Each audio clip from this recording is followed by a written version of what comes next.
Los tres métodos de integración numérica que acabamos de ver son los siguientes. Por rectángulo.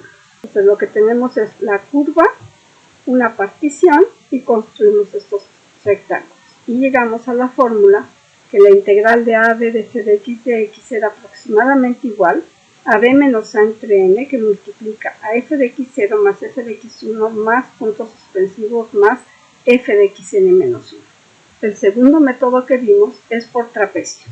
Entonces construimos estos trapecios con la partición también del intervalo a b y llegábamos a que la integral de a b de f de x era aproximadamente igual a un medio que multiplica a b menos a sobre n, que multiplica a su vez a f de x0 más 2 veces f de x1 más puntos suspensivos más 2 veces f de xn menos 1 más f de xn. Pero esta fórmula la podemos escribir de la siguiente manera. Un medio lo vamos a meter dentro de este paréntesis y este f de x1 lo vamos a separar como f de x1 más f de x1 y así cada uno de estos sumados. Entonces nos queda b menos a sobre n, que multiplica a f de x0 más f de x1 sobre 2 más f de x1 más f de x2 sobre 2 más puntos suspensivos más f de xn menos 1 más f de xn sobre 2. Por ejemplo, f de x0 es esta base de aquí y f de x1 es esta base de acá. Entonces base menor más base mayor sobre 2 y luego todo multiplicado por la altura. Pero en realidad, fíjense, esto que tenemos aquí es el promedio de f de x0 más f de x1. Este de aquí es el promedio de f de x1 más f de x2 y así sucesivamente. Hago esta observación porque vamos a hacer ahora un ejercicio con Excel y vamos a utilizar el promedio de estos valores.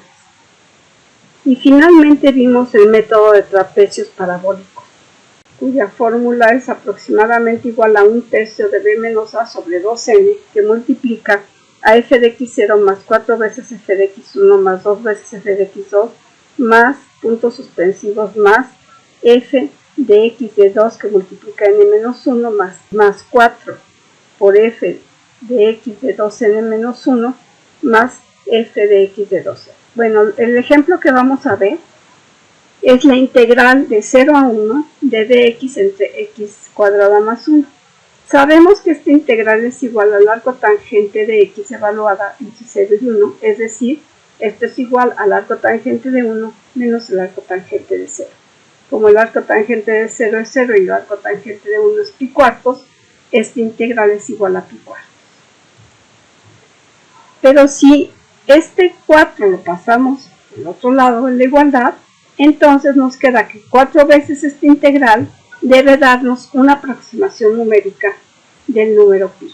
Vamos ahora a calcular 4 veces la integral de 0 a 1 de dx entre x cuadrada más 1 utilizando los tres métodos anteriores, para ver cuál de ellos nos da una mejor aproximación de pi. Esto lo vamos a hacer utilizando Excel para poder hacer las cuentas más rápidas y más precisas. En la casilla D, aquí tenemos la función que es 4 entre C3 al cuadrado, la C3 es la X, más 1. La A es igual a 0, la B es igual a 1, es decir, son los límites de integración de la función. La N vamos a dividir el intervalo en 20 partes. La delta X es, al dividir el intervalo en 20 partes nos queda 0.05. Y entonces vamos a, ahora aquí en estas columnas de aquí, vamos a tener la X, la f de X, y estos son todos los valores que toma la función. Ahora, para obtener por rectángulos, lo que vamos a hacer es sumar todos los valores que teníamos de la f, que son la suma de D9 a D28, multiplicado por G5. ¿Qué era G5? G5 era la delta X, es decir, es la longitud del intervalo, que es G3, que es la B, menos G2, que es la A, sobre N, que es la G4, o sea, que es lo que tenemos aquí, G3 menos G2 sobre G4, y entonces nos da 3.192. O sea, este valor es bastante lejos de solamente el entero y el primer decimal coinciden con pi.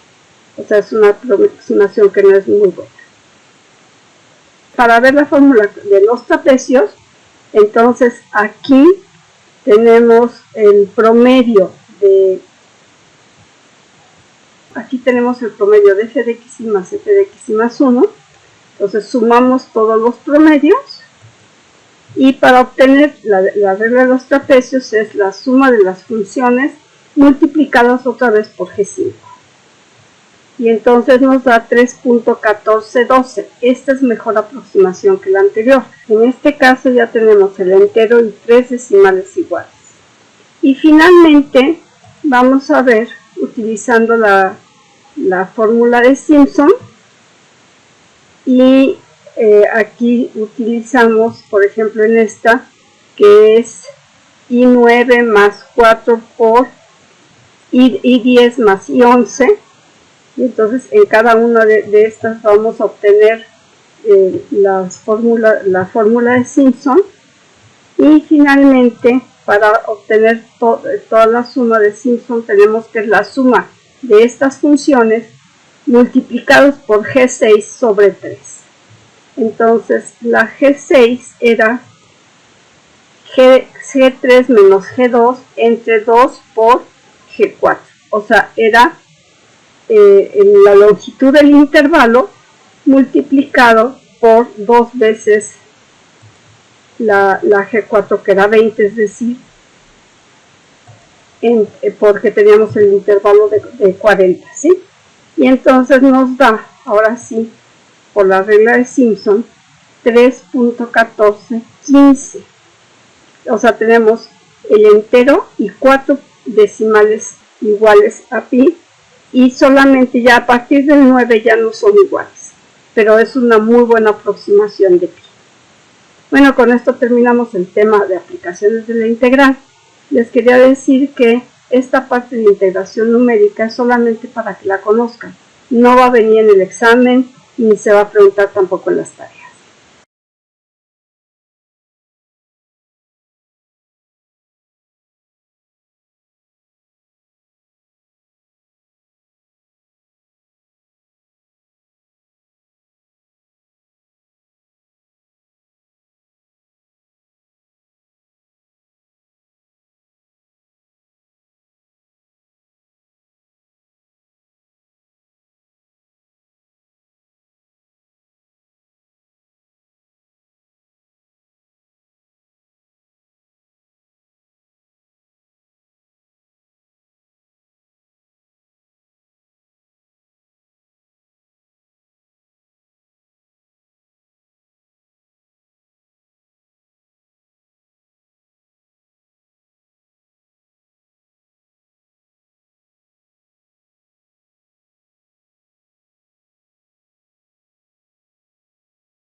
y con rectángulos nos queda que el valor de esta integral va a ser 3.1912. Si después ahora tomamos aquí los promedios de la f de x y la f de x y más 1, entonces estos son todos los promedios y por medio de trapecios vamos a obtener 3.1412.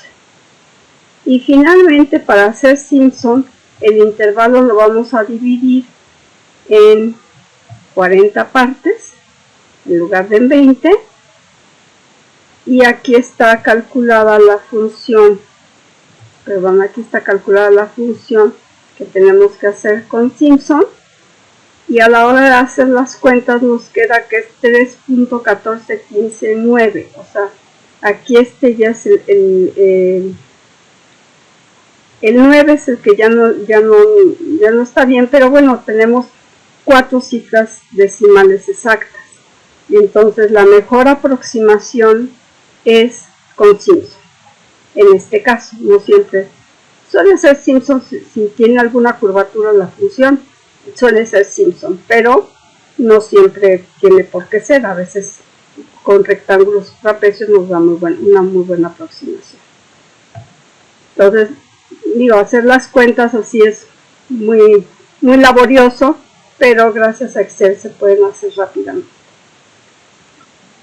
Este tema de integración numérica no va a venir en el examen, es simplemente para que ustedes sepan que también existe ese tipo de integración. Con esto terminamos ya lo que se refiere a aplicaciones de la integración.